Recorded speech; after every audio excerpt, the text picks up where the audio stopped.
Alright guys, so y'all have been asking me, at least one person in particular, several have been asking me, Josh, can we do a folding prop video, carving one? Okay, it's coming, it's here, gotta do it, so we're gonna do it. I'm out here on my front porch, hoping to be shielded from the thunderstorms that are coming in. We'll see. Who am I to let... More to the point, what is the weather to stop me from getting the job done? I fly in thunderstorms on occasion, not full scale. Did that once, won't do that again. Wasn't my choice. But anyway, yeah, let's make a carved prop. So I'm making one for an airplane called the Moffett. It is an Admiral William Moffett class rubber model designed to compete for the Moffett Trophy. The design successfully achieved that, I believe, once, although it's won at many smaller local Moffett contests over the years. So we're going to build a prop for that. It's an 18 by 22 prop, so I've got at 5 inches radius. I've got my pitch gauge set to 32 degrees roughly, which will get me the 20 inches pitch. So what we're going to do is we're just going to make the laminated fan style prop just like what I've done in the past. So I've got my tools out here in the lap, looking like a total redneck because I am. What else is new? So hopefully we'll get the CA to come out of the CA glue bottle. Now this piece of wood that's the first layer of the prop is fairly soft wood. This next layer is much heavier. You can see it's just a laser cut scrap from the scrap heap.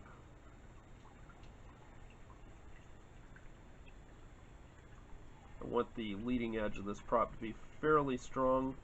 It doesn't necessarily have to. However, these airplanes are very high powered, and so you want to make sure that that they're gonna survive the use and abuse that is to be expected with an airplane of this small size and extremely high power. It's only about a 38-inch span, and it's going to be running 22 strands of 1/8, which is frankly pretty ridiculous.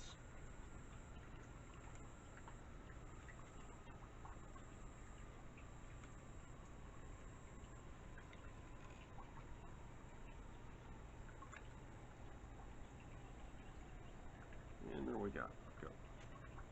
Got that set for our 32 degrees, at least on that side. Slide the stack off, and we'll try it on the other side just to make sure.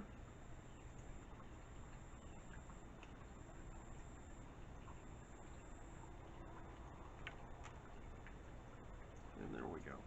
Needed a little bit of an adjustment, but now it's secure.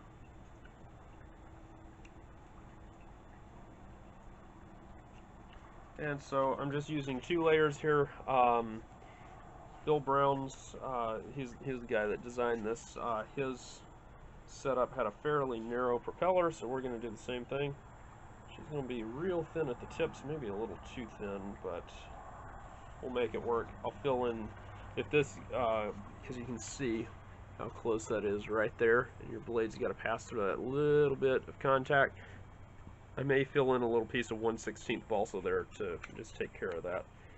Again, that's not really inside the scope of this video, but now I'm just going to carve it up as I did the prop in the other video I showed. It takes me usually about 15 or 20 minutes to carve a prop like this, complete with sanding and everything, and then the fittings take the rest of the time. I tend to kind of rush through it because I have a schedule to keep and lots of planes to build, so we'll do that.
Watch this.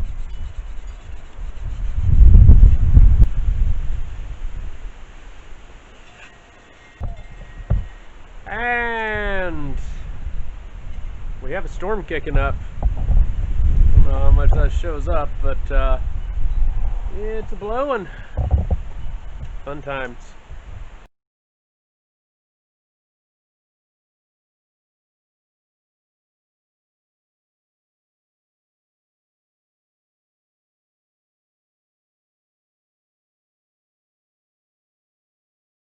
Welcome to Georgia in the summertime. Kicking up pretty good. I think that one's going away from us or something like that. More or less just forming over us though. And you can see just some loose stuff over there. Although right over there, that's a big storm. You can see the top of it poking out right there. Yeah, that's fun. And it doesn't show up, but there is a dark patch right about there. It looks light, but it's not. So there's a storm over there. We're basically surrounded by thunderstorms. Like I said, Georgia in the summertime.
Alright, so very nice looking propeller.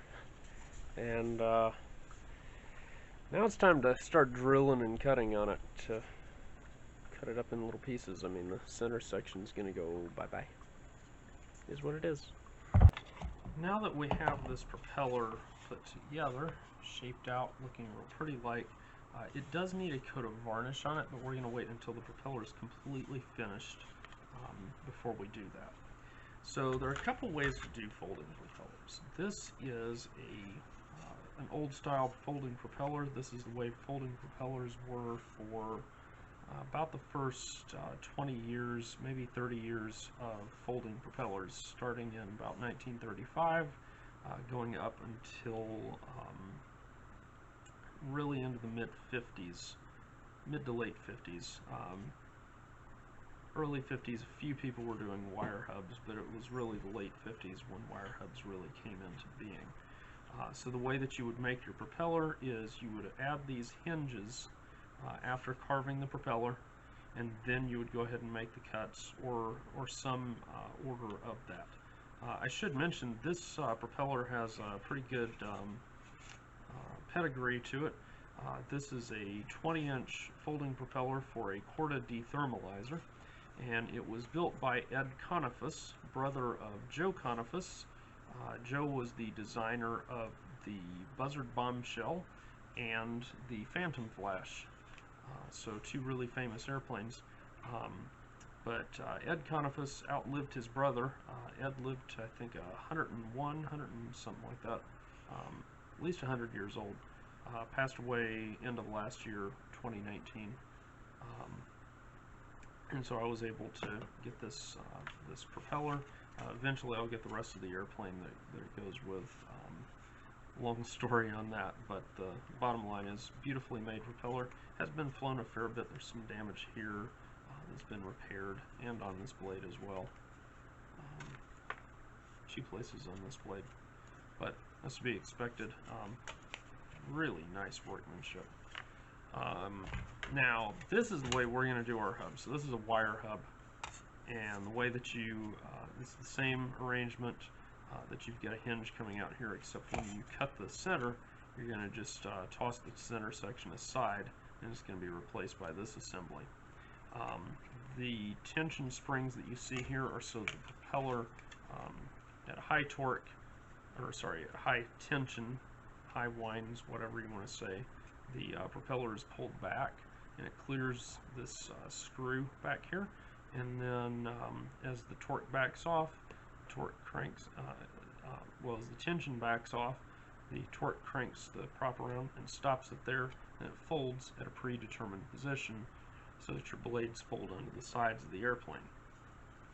Now, this hub is drilled straight on like this, so the blades don't fold neatly. So if you can imagine your fuselage sides coming through here, the blades don't fold flat against them. And that's because they're straight out and whatnot. This is for a rolled tube fuselage, so it's not a big deal, but our Moffett is a slab sider, so it needs its blades to fold neatly, just like that. So if you can imagine your fuselage sides, let me find a sheet of wood here. Yeah, there's not one that, okay, here we go. Let's try this. If you imagine your sheet of, well, your side of your fuselage, the blade folds neatly back against it like that.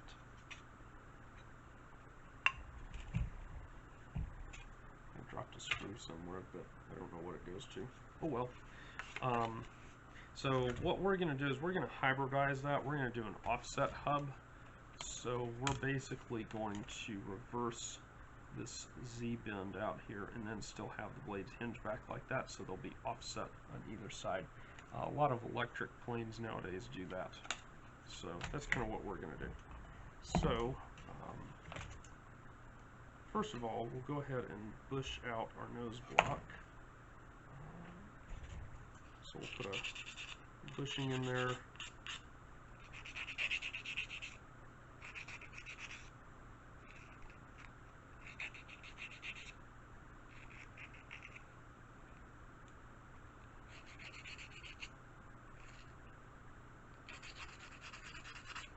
So this is a piece of 3/32 brass tubing. We're using a 1/16 inch steel prop shaft.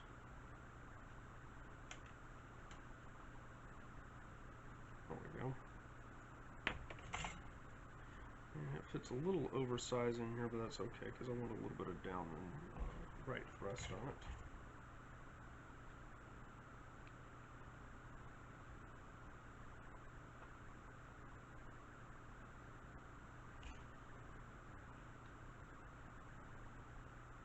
I seem to have forgotten my CA accelerator, so this is going to get super awkward in a minute. Oh wait, I hear the CA accelerator fairy coming this way, who bails me out. Don't you all wish you had a CA accelerator fairy to come and bail you out when you do something stupid like what I do? Thank you, CA fairy. She's ignoring me. Oh, she's sweet too.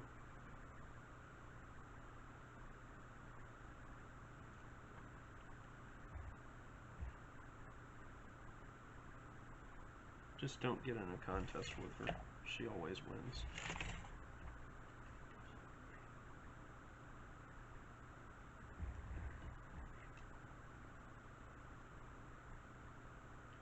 I'm just realizing I should have had that flush back there. I wonder if it's still soft enough I can... Ah, sweet. I can.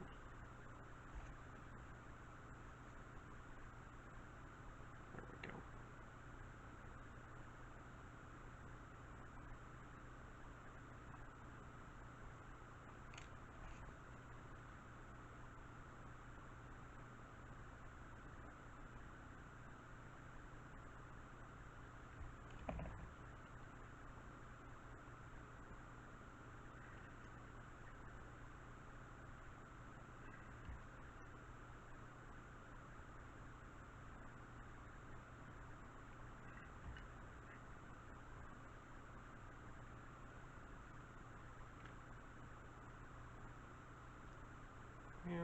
There we go.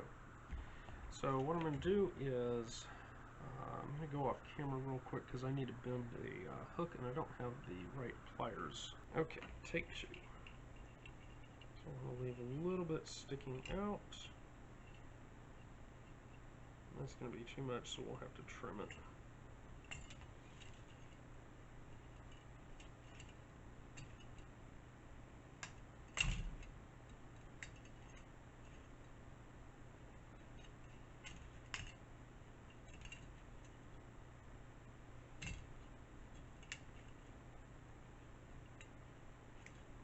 There are certainly better ways to bend propeller shafts than this, but mine usually work out alright, so I'm calling it good enough.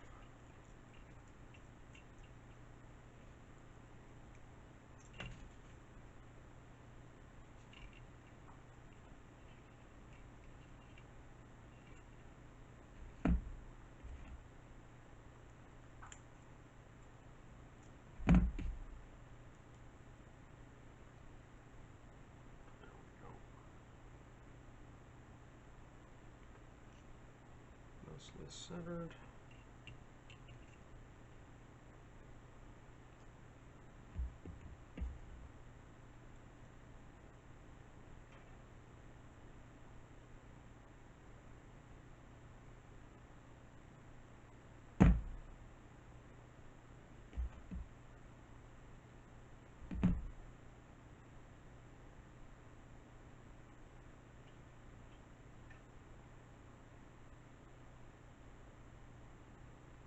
There we go. Perfect.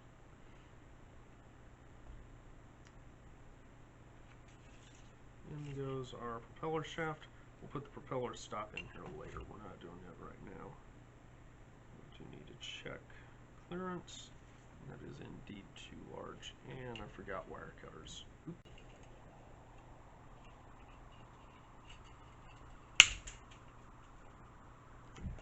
I will be tracking that down later. Oops.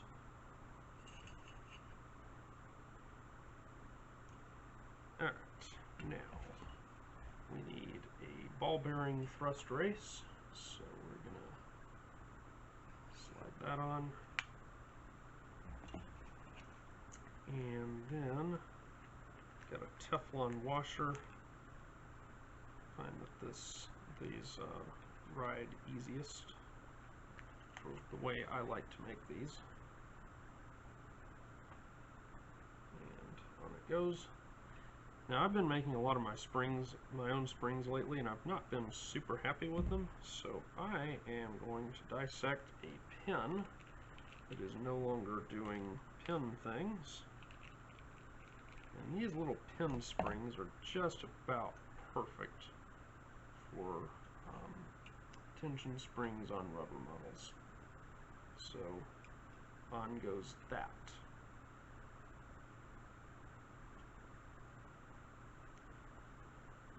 And now at this point, with it part of the way compressed,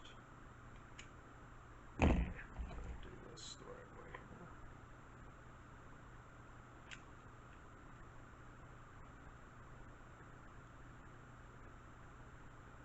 Correct pliers for the job. If I cannot catch the spring, there we go.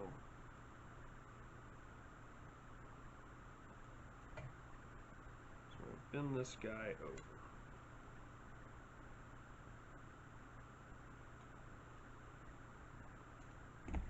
And then I said,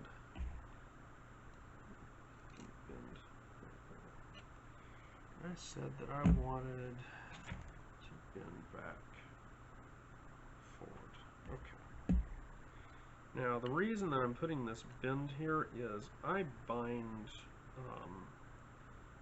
my propeller hubs, my wire hubs together with Kevlar or spider wire, and the reason why I do that is I have never been very good at soldering, so I have had to come up with alternative methods. instead of soldering, and I just sent my spring flying because that was a dumb thing to do.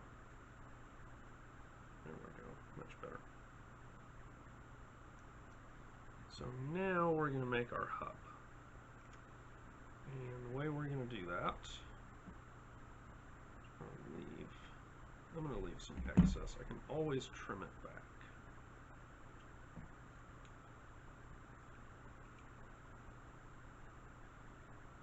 And I want my hub to not be super big. About like that. We'll measure it. That's 3/4 of an inch.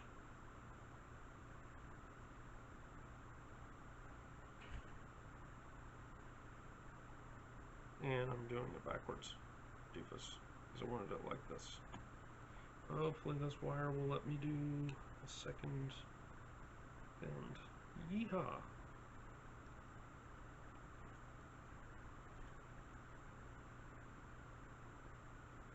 Perfect. So I need to get the right amount here.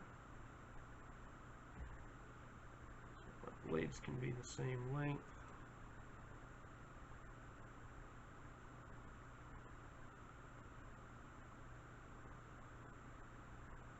Now, the other way to do this, instead of bending your hub this funky skew, like if I wanted to have it just set up like this one where it's straight across, I could do what Ed Conifus did on his. The way that these blades fold back like that is if you look really closely, you can see the hinge line is diagonal across here. The problem is that if I just fold my hinge diagonally like that with no other changes, the blade folds over like that. So what you have to do is have the hinge angled down like that. And I don't feel like doing that right now, so I'm not doing that right now. So I'm cheating and playing the game of angles to get away from it. Now where the difficulty lies is right now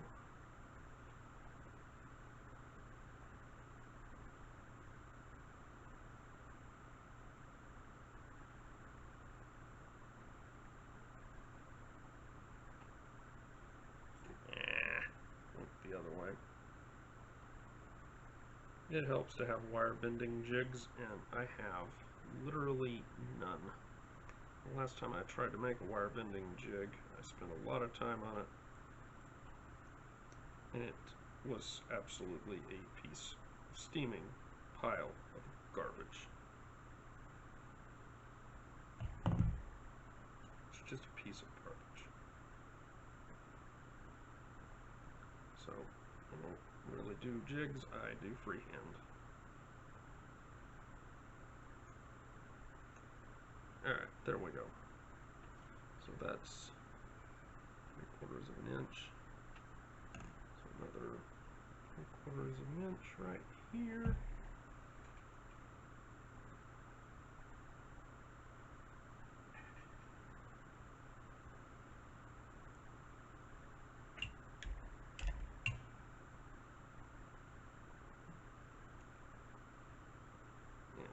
Again, bent it off at a stupid funky angle. There we go.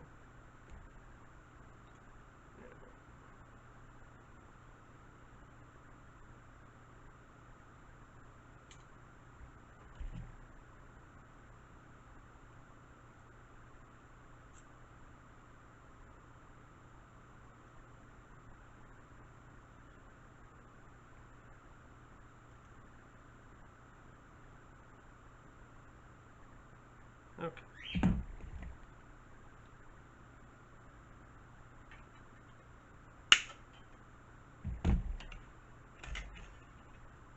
So at this point, I keep wanting to do this the wrong way.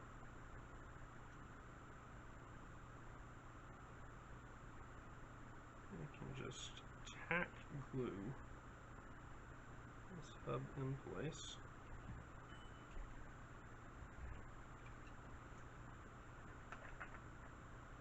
Now, this elbow here, like I said, gotta get something that'll get my accelerator out. Here we go. The proper way to do this is to just wrap it in wire and solder it. And if you do that, you don't need the elbow there or anything because the solder will be strong enough to hold it. Like I said, my soldering skills are simply pathetic. So, we've got that. Now let's wrap it with a little bit of Kevlar thread and pull the spring out of the way.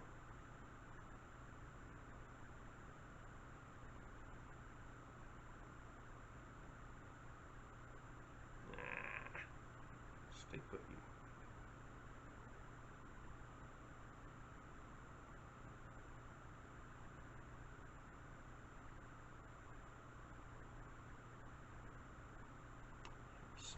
Let's see. Let's try it.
And that is why I hate thin CA.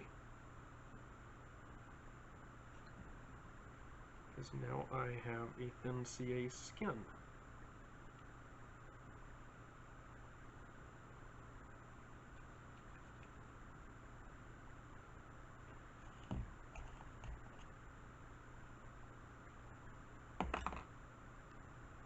But anyway, that's not coming off. Nor is my thin CA skin, but that's a separate issue.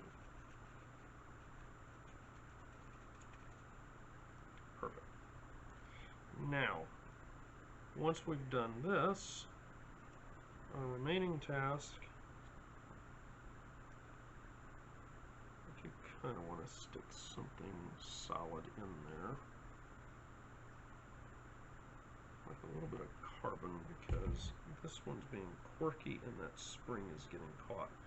Now, I could have put a washer up there if I'd been thinking, but, you know, thinking is hard.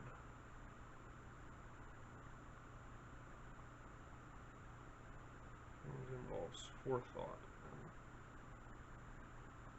all that type of thing.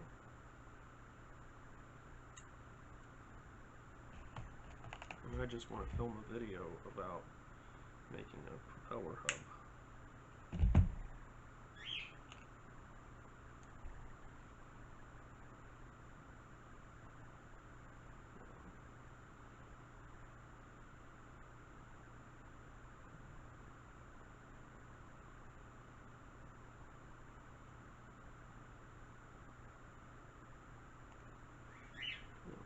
Stupid thing.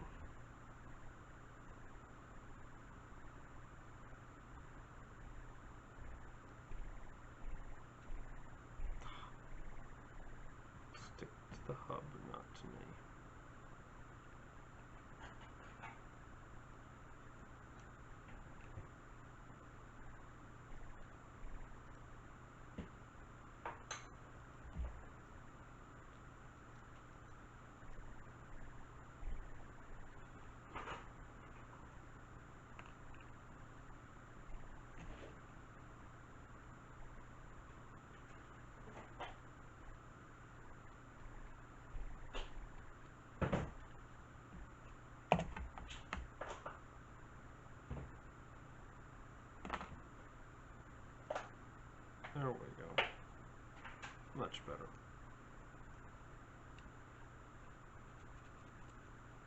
Okay, so at this point, I don't know where I'm going to use bits of a broken pin, because it'll be just as good as anything. So we're going to mark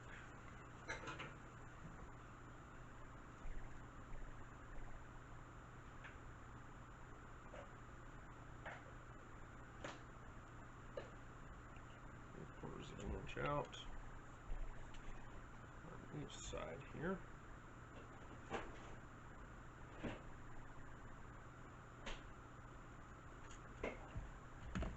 Perfect. And that's where we're going to drill it. Not necessarily specifically there, but basically there. So I need to go get a 3/32 inch drill bit, because we're going to bush these with 3/32 inch hinge tubes, and then we'll be able to set this guy up on a drill press, and y'all can see me screw that part of things up, because that's what this channel is really about, watching me screw up my bits and pieces. But there's kind of where we lie. Turns freely as it should. Alright, so what we're going to do is we're going to set this rig down here. And we're going to verify, yes indeed, we're going in the right spot.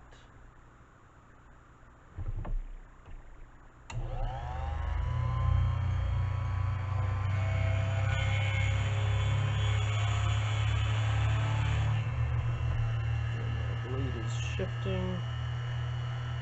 Sorry guys, I don't know how well it's showing up here, but anyway.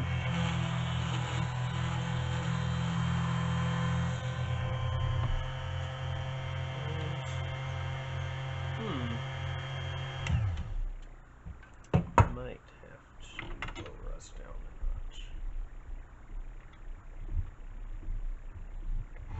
Nope, that was too much. Come back up.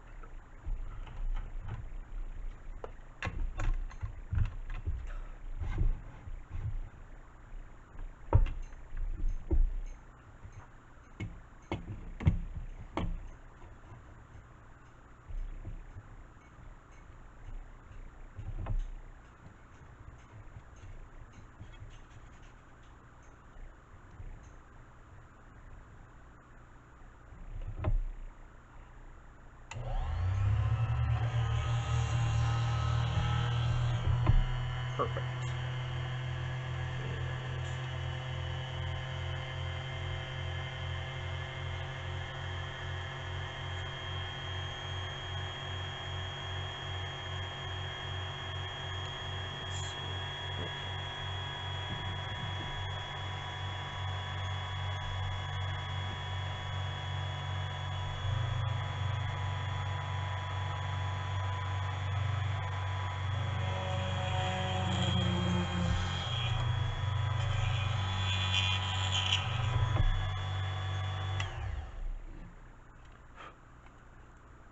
And there we go.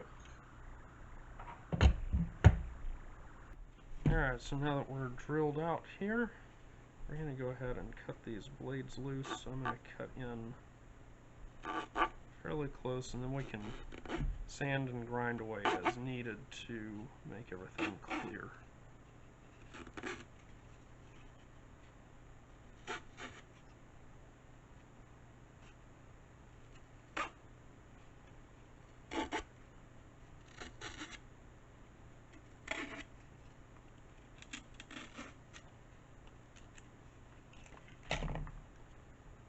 So just as a reminder, the blades fit on about like this. Probably should have had them extend further than that, but I don't know. That's about where we want it. I'm going to cut in a little bit right here. It's best to do this before we bush them.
So again, just a test fit. Show there's plenty of clearance from the side of the fuselage. Probably a little too much, actually. So I'll go get the brass bushing and we'll sink it in there.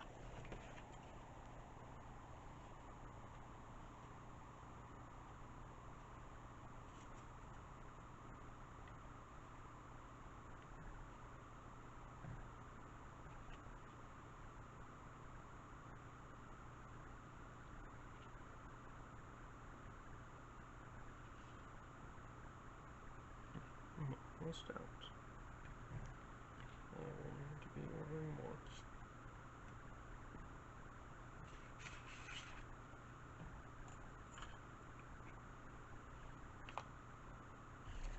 So, anyway, there we go. Now the blades currently can swing either way. We'll put a, that was graceful. Guess I didn't get any on me. We'll put a limit pin on here just like we did on this one. Keep the blades from traveling too far forward. Because unlike radio-controlled folding props, these don't have enough momentum to hold them out. They'll swing way out like this and be stupid. So, there we go. Okay, so we are going to plate these propeller blades.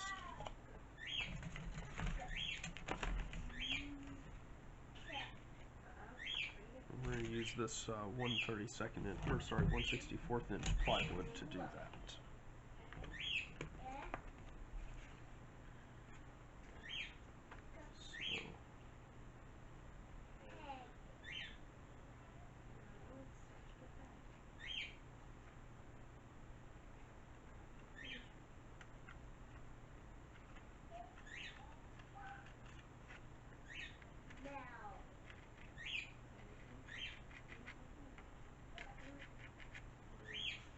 And so what I'm going to do is just punch a bunch of these holes here, and then we'll come back and... Okay, so now what we'll do is start cutting these little guys out.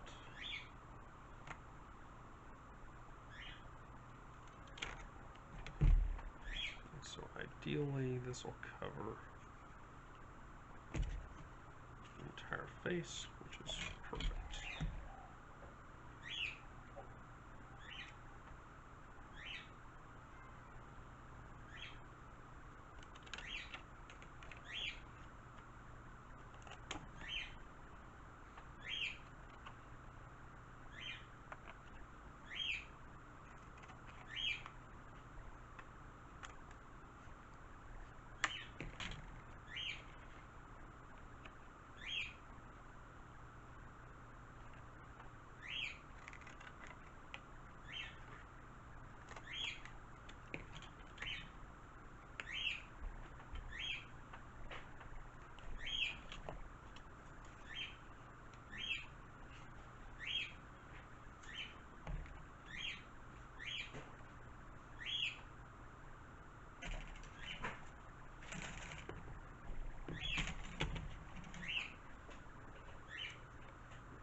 Okay, so what we're going to do is mount, let's see, I made these for the back face, but I decided since they're a little bit larger, I want them on the front face, and looks like there'll be a little bit of sanding required. That's about where I want it. Right there looks good, although let me try this. No, actually I want that. So I want some meat right here, so I can get that little pin as far forward as possible.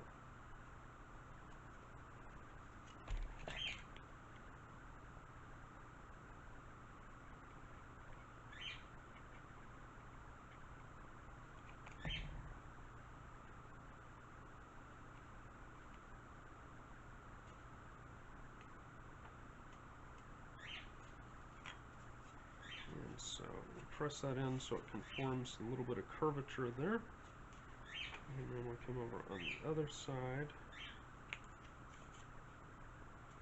And we drop one of these smaller ones in. It could both be the same size. That was build error on my part. But getting the job done.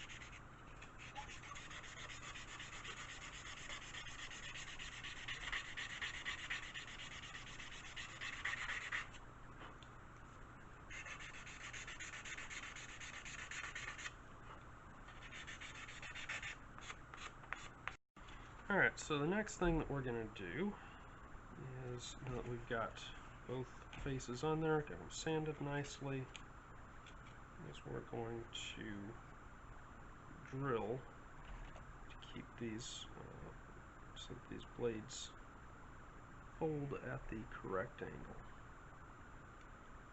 And so what I'm going to do is I'm going to drill a 1/32 inch hole in here.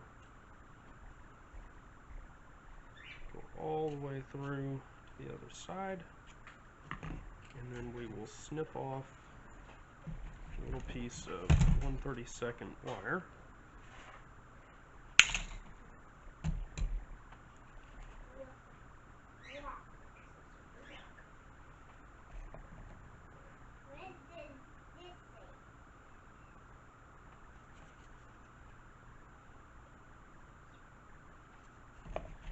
So now, the blade comes forward. It actually isn't folding all the way forward. And that's because I don't have quite full travel here. Check this one. Yep. So what we're going to do is, because I angled this in to try to trap it in a little better, and it's not quite right, so what we're going to do is we're just going to bend it up a little like this. We'll check again. And there we go. You can see the blade opens out to the full angle, which is where we want it to be. That's perfect. So we'll do that on the other blade, and then we'll come back. So the next thing we're going to do is we're going to put a couple of little hooks on the underside of these propeller blades, and the purpose of these is so that the propeller will have a couple of rubber bands to fold the blades back conformally against the fuselage. So what we do is we're going to stick these in underneath, just about right here. I'll actually drill a hole up in there.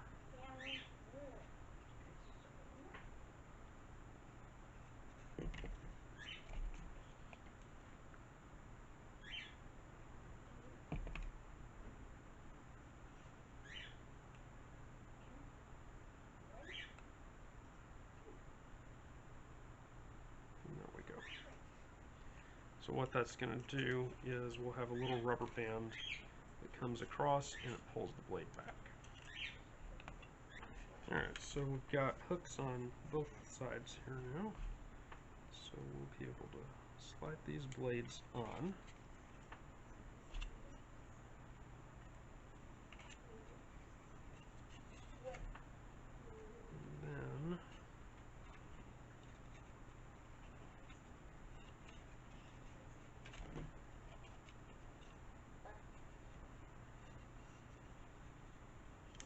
should have, there we go.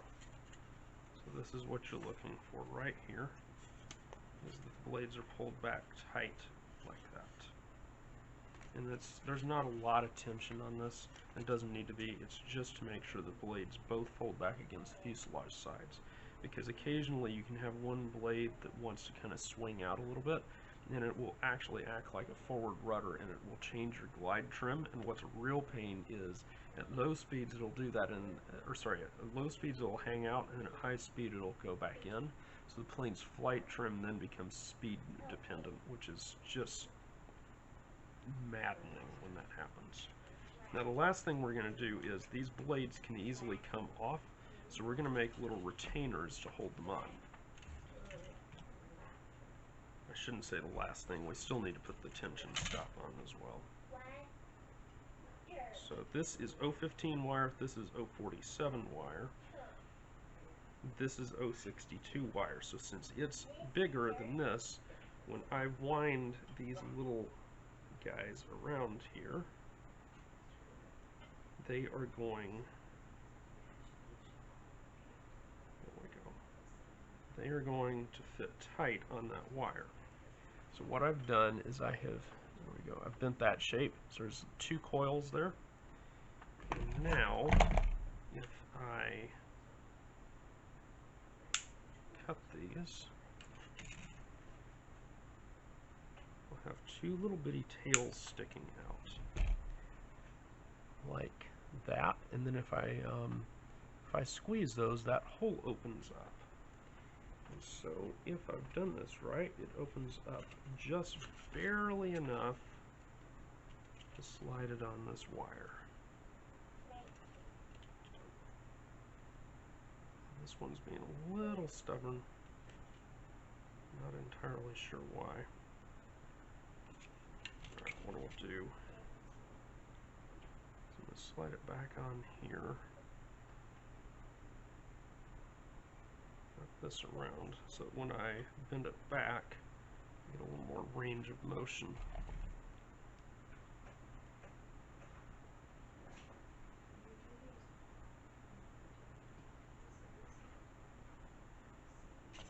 Should now be able to slide this on here with some effort. There we go. On it goes. And then when I let go, that's on there. The blade still swings freely. So you can see I've got just this little retainer right here. And now, because of this, I can remove that and remove the blade if I need to do maintenance on the propeller. So, it's all good. So we'll just do another one on the other side.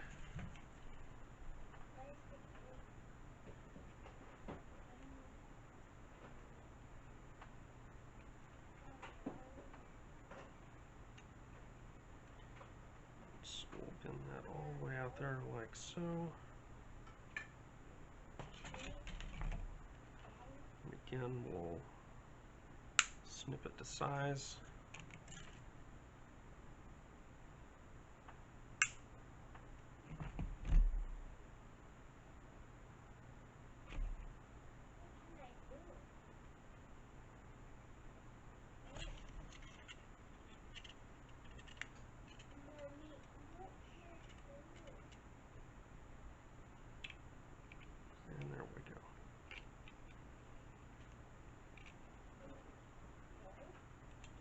So now both of my blades are retained on that hub. So I've got open, closed, and everything fits correctly. So we'll go get a tension stop screw, and then we'll be done with this one. Okay, so I have taken a drywall screw and I just cut it off. I don't have the right size screws to really do a good job of this, so I made do. So what we want to do is we want to stop that propeller shaft right there, or you could stop it around the other side. I'm going to go with this because I feel like there's a little more meat at the top of the nose block to do that. And you don't rest the shank of the screw right against this, this wire stop. You're going to move it out ahead because remember, you've got the radius of this screw. So we're going to put it right about there. Something like that. And remember, that means because of all the skew here, you don't have the blade stopped straight across the middle. It's actually offset a little bit. Now I need to find a drill bit to get me a pilot hole started.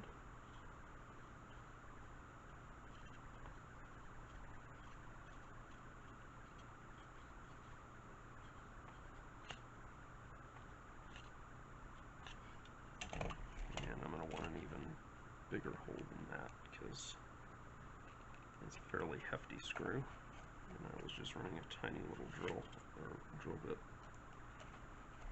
There, let's try 1/16.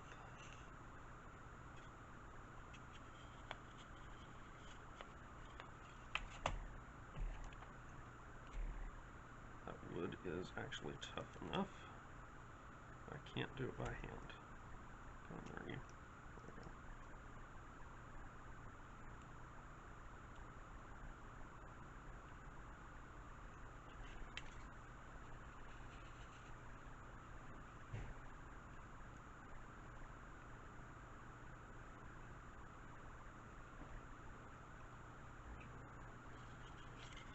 Accidentally actually punched through the front. Oops.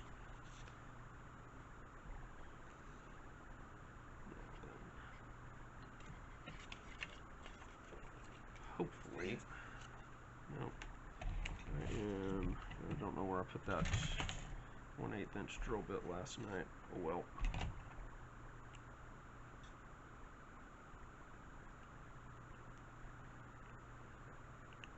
There we go.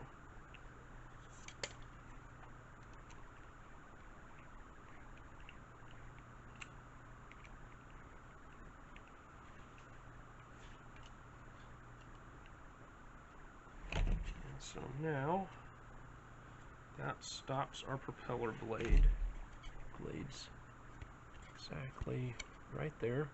If you look, it has that blade perfectly parallel with that side, which means pretty close on there we go, pretty close on the other side too, so just like that. So if we set it up to the front of this airplane, you can see that with it folded all the way over here, those blades fold really nicely. And I don't know if it shows up, but they're actually folding flat against the sides of the fuselage, which is exactly what you want. I mean, that's about as perfect as you're going to get it. So that is pretty sweet. Okay, so the propeller is not completely finished at this point. In terms of construction, it's done. If you're concerned about, depending on application, if you're concerned about blade strength, you may want to glass those blades at this point. And that doesn't add a whole lot of weight. Like, use half ounce glass cloth, and that'll give you a pretty good result there. But the main thing is the blades should be varnished or something of that nature to protect them from moisture. A lot of people dope the blades, and that can work quite well. I personally find that Minwax Helmsman Spar Varnish, that's a mouthful, that is my preferred material for doing this, and it gives you a really, really, really nice result. You can soak those blades in water and they will still stay very, very stable on their shape. Things that would normally warp heavily when wet, for some reason the spar varnish just relaxes that wood so that it stays put. Anyway, all that aside, now you have seen how to make a working tensioned folding propeller of a decent size. I mean, that's an 18-inch prop, so that's pretty good size for a rubber-powered model. Questions, comments, put them in the comments section below. Anything else you'd like to see us make? I mean, I think this is pretty well the pinnacle of all that, unless you want me to work through making a reverse Montreal stop, which you can just You can't buy them yet. We're working on it. But anyway, there you go. Yeah, let us know what else you'd like to see. Hi, I'm Josh Finn. This is Hope. We are J&H Aerospace. If you like this video, hit the like button. Also, how about subscribe to our channel and check out jhaerospace.com for new free flight products and all of the tooling that you'll need to build them. Thanks for watching.